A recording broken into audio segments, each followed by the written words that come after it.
So, ayan. Ito.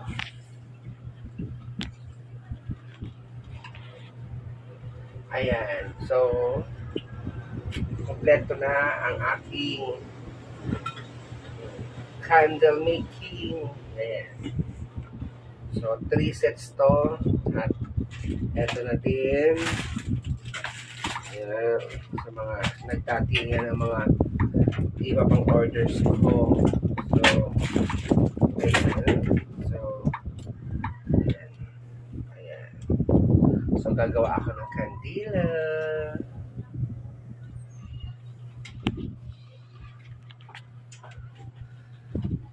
So, ayan na yan. Yung 3 sets ko na nabili sa isang apps. So, ito yung mga essence. So, meron akong tatlong ayang pixel. So, ayan. Kompleto. Magluluto na ako for today's videos. Ngayon, napainitan natin ito. So, ilalagay na natin itong soy wax. Ayan. Ayan.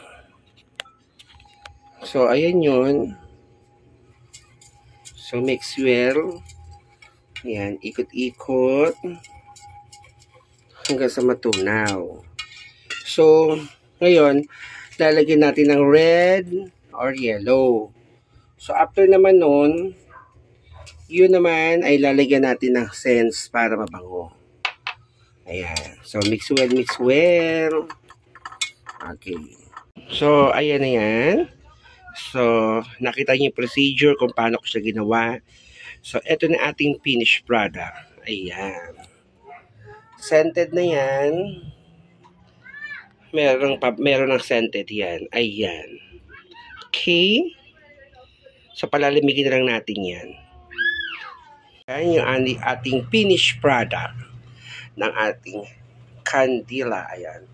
So, by step, please watch kung gusto niyo pong ma-learn. Ayan. Thank you.